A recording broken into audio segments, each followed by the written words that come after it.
do Filho e do Espírito Santo. Bem, queridos irmãos, domingo 18 de Pentecostes, em que vemos esta cura do paralítico, cura que foi surpreendente no sentido em que os sinóticos acrescentam a informação de dizer que este paralítico foi descido diante de Nosso Senhor depois de ter feito um buraco no chão.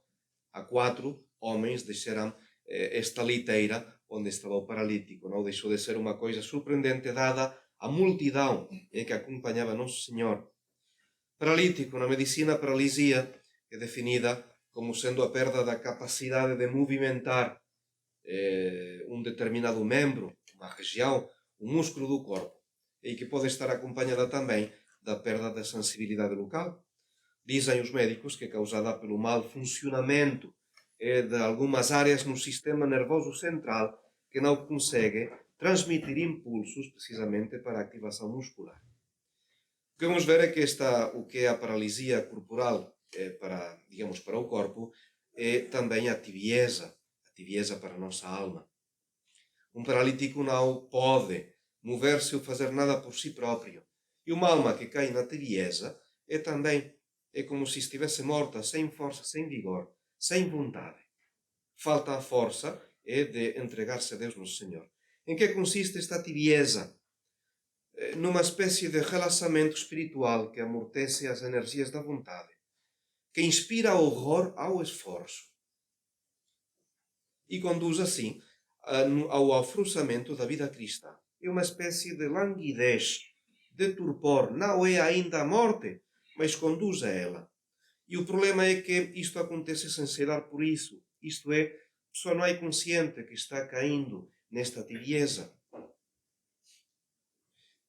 Como dizer, isto o vemos em grande parte naqueles católicos que não praticam. Antes de chegar a esta falta de prática, este católico que diz ser católico e que não pratica nunca, passou por este estado de tibieza. Qual é a causa desta tibieza? Um alimento espiritual defeituoso. Sabemos que para viver e progredir na vida espiritual, precisamos de uma boa alimentação, de orações, de leituras, de meditações, de exames de consciência, de prática das virtudes, do cumprimento dos deveres de Estado. Uma vida cristã tem de ser coerente, consequente realmente com a nossa fé. Se a alma já faz estes exercícios com negligência, se entrega voluntariamente às distrações, não reage contra a rotina, contra o torpor, pouco a pouco vai privar-se de muitas graças, vai alimentar-se mal e por causa desta má alimentação vai tornar-se incapaz de praticar as virtudes cristãs, por pouca dificuldade que ofereçam. Como é que começa ou como é que vai ser levada esta tibieza? Primeiro, por este descuido que conduz a uma espécie de cegueira da consciência. Começamos a desculpar as nossas próprias faltas. Não é tão assim importante. E acabamos então por fazer o juízo, acabamos por formar uma consciência relaxada e acabamos por não reconhecer as nossas imprudências, as nossas faltas. Não conseguimos, porque não sabemos, porque não queremos reconhecê-lo. Não temos energia para detestar os pecados. E logo, a força de fazer concessões, digamos como a nossa sensualidade, como o nosso orgulho em coisas pequenas no início, acabamos depois por passar a coisas mais importantes. Como estão mal guardadas as portas da alma, então facilmente se abrem os nossos sentidos, internos e externos, às sugestões perigosas da curiosidade, da sensualidade, e surgem então frequentes tentações que são muitas vezes não repelidas, senão ameias. Cometem-se imprudências, brinca-se com o perigo, vai custeando o seu abismo. Porquê? Porque na vida espiritual todo está travado. E a Sagrada Escritura mostra claramente que aquele que não trata com cuidado do pouco que tem, bem depressa cairá em ruína. E pelo contrário, quem é fiel no pouco, nas coisas pequenas, vai conseguir também ser fiel nas coisas grandes. Daí então que este desleixo na vida espiritual, desleixo voluntário, consciente, vai levando a um aborrecimento de todo o esforço. E como se encontra frouxa a mola da vontade, deixa-se a alma ir resvalando pelo declive dos caprichos da natureza, até cair precisamente neste abandono. Porquê? Porque se abusa das graças e porque se resiste às inspirações do Espírito Santo. E o resultado é esta apatia espiritual, esta anemia espiritual que prepara o caminho a grandes quedas. Mas o que é na vida destes católicos não praticantes, que são insensíveis às coisas de Deus, também pode acontecer conosco. Temos de ser cuidadosos, temos de estar prevenidos. Digamos, isso, a falta de atenção e de cuidado na nossa vida espiritual vai levando precisamente, vai deixando escorregar a nossa alma para o fundo do abismo. Atenção, a tibieza não é sinónimo de aridez, não é sinónimo de secura, não tem a ver com a dificuldade com que temos às vezes em rezar, com a preguiça também, todos passamos por aí. Quando se trata de rezar o terço, de rezar as orações da manhã e da noite, sempre há uma certa dificuldade em que temos de lutar. Digamos, tibieza não é sinónimo de aridez, de secura, dificuldade, na medida em que nós somos conscientes desta dificuldade, que ficamos envergonhados também da maneira como nos dirigimos a Deus e fazemos esforços sérios por sair deste estado. Não, a característica da tibieza é basicamente os pecados veniais deliberados. É o facto de eu voluntariamente e conscientemente viver habitualmente em estado de dissipação. No sentido em que apenas faço escrúpulo do pecado original, é normal, o pecado venial. E assim, da maneira em que eu não luto de facto contra as minhas imperfeições porque não quero, porque suponho um esforço, vou rareando as graças de Deus e a alma vai preparando-se então, sim, para capitulações mais vergonhosas.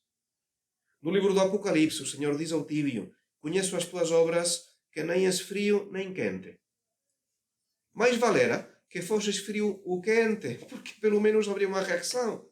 E assim, porque és tíbio nem quente nem frio, estou a ponto de vomitar da minha boca. Tu dizes, sou rico e enriqueci-me, e não o conheces que és um coitado, e um miserável, e um pobre, e cego, e nu. O remédio contra esta tibieza, que pode começar também em nós, a prática fervorosa dos exercícios de piedade. Não falo de um fervor sensível, não, é esta generosidade da vontade que se esforça por não recusar nada a Deus. Pensemos nas orações da manhã e da noite. Como é que são as nossas orações da manhã e da noite? Falo por mim. Mas já quando acordamos, estamos no radar, estamos a tentar, e custa rezar as 3 Ave-Marias, custa pôr-se de joelhos e estar atento de uma oração que seja digna de Deus. Às vezes as nossas orações da manhã são uma desgraça. Orações da noite o mesmo, já estamos cansados. E então o exame de consciência, se fazemos o exame de consciência, é uma coisa rápida. Realmente não, quase não pensamos as faltas. Acto de contrição. E orações também feitas depressa, porque já os olhos estão cansados. Como dizer, são orações que se tivéssemos no Senhor aparecer diante de nós, ficaremos realmente envergonhados. Não é assim. É que os videntes rezavam diante de Nossa Senhora. Santa Bernardita Soberus diante de Nossa Senhora. Ou as crianças de Fátima. Não imaginamos uma oração tal como nós a fazemos habitualmente. Então, excitar-nos ao fervor. Ser conscientes de que o tempo que dedicamos a Deus, mesmo que seja pouco, é o tempo de Deus, lhe pertence, é o seu tempo. E devemos rezar nestas condições em que vamos tentar, de alguma maneira, ganhar o coração de Deus. Atrair as suas graças sobre nós, pelo menos pela atenção e a devoção com que nos dirigimos a Ele. Remédio então para, diríamos, lutar contra esta tibieza, prática fervorosa dos exercícios de piedade. O grande remédio contra a tibieza, o terço. Estamos no mês de outubro. E este terço tem de ser para nós, primeiro, uma oração feita para entreter em nós o contato com Nossa Mãe do Céu. Repetimos o Pai Nosso e a Ave Maria, que são as 2 orações mais perfeitas. Isto é, as 2 orações que mais agradam a Deus. O Rosário está feito precisamente destas orações que têm esta... agradam a Deus. sabemos que esta oração nunca será rejeitada por Deus o Senhor. Depois, o terço não deixa de ser um resumo da nossa fé. Contemplamos os mistérios da vida de Cristo. E podemos dizer também que nós temos também na nossa vida mistérios gozosos, mistérios dolorosos e mistérios gloriosos. E o que aprendemos nós é a santificar as nossas alegrias, a praticar as virtudes que o Senhor praticou. Aprendemos também a santificar as nossas cruzes, as nossas tristezas, porque vivemos num vale de lágrimas. E aprendemos também nos mistérios de Cristo a santificar e a pensar na recompensa que esperamos de Deus pelos nossos esforços e sacrifícios. Como dizer, é um resumo da vida do Senhor, do nosso dogma, do nosso credo. E depois, o terço de todos os dias é uma súplica pela qual o que queremos, além de dedicar 15 minutos a Nossa Senhora, é submeter a nossa vida e as nossas preocupações àquela que tem o dom de influenciar e de atingir o coração de Deus.